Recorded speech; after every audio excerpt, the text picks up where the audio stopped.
Hello and welcome to Kitchen Conversation with Lisa and Sterling, and today we're going to be talking about Are We Too Clean? So Lisa, you have a paper being published tomorrow with the Royal Society of Public Health on Are We Too Clean? So are we? Well, the paper's called provocatively Too Clean or Not Too Clean. And basically it's this concern that we have that people think that allergies, for example, are caused by people being over clean and using too many sprays and basically not allowing enough dirt to come into their bodies. And the worry, of course, with that is that people might end up infecting themselves if they don't take the proper precautions about hygiene at critical times. So this is the business about if you're not careful, you think, well, I'm not going to bother washing my hands after I go to the toilet or when I've handled raw meat because I'm exposing myself to all these different types of microflora and it's good for me, really. Whereas really, if you're not careful, you can end up making yourself seriously ill or even killing yourself, as we've seen with these recent listeria cases. Can be very, very, very dangerous. Exactly. And so the most important message really is that cleanliness is important at the right time.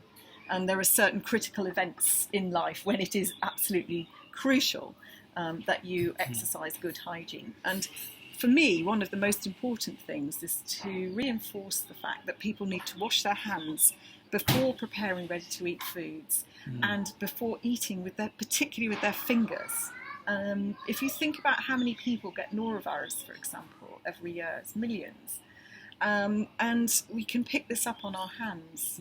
And so easily, it's only one organism that we need to infect ourselves. So we really need to make sure that people understand that it is crucial to wash your hands before eating with your fingers because you don't know how dirty your fingers are.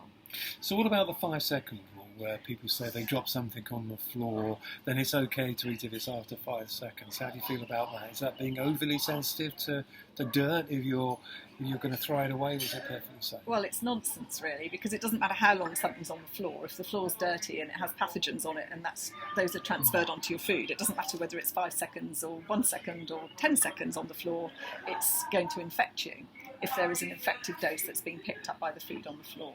But do you think if we are too clean, though, that it means our immune systems haven't been exposed to enough of the environment and perhaps that we do become more sensitive and start to see more allergic reactions, or certainly more reporting?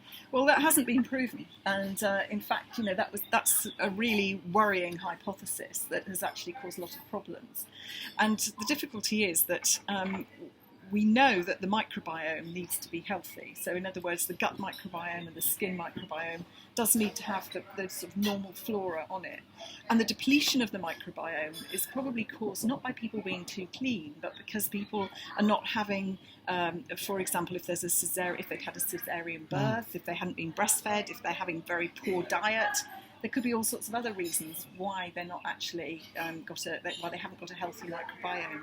So we need to protect the microbiome, but at the same time we need to protect ourselves from infection, because one of the worst things that you could do for yourself and your microbiome is to actually get an infection and then have antibiotics. Because of course they're not selective; they will just go for everything and disrupt your gut. And people are acknowledging now how important the microbiome is, isn't it? Yes. We consider ourselves to be one organism, but actually we're made up of millions of different species. And I've seen some research yesterday that was saying that there's 2 kilograms of different bacteria and biome within our guts. Yes. I mean, it's we're not actually human, are we? No, We're not made really. up of human and lots of other things. That's right. And we need to protect those, but one of the ways to protect them is actually to be hygienic at the critical times so that we don't get infections and we don't need antibiotics. And of course that will also help in this run against antibiotic resistance. So if we're not getting treatment when we shouldn't have been ill in the first place, then that's all going to be for the better. Well, that's really interesting. If you want to learn more about this, please go to Kitchen Conversation and you'll be seeing the RSPH paper that Lisa's written being published on there. And we look forward to your feedback and you joining in the conversation. Bye.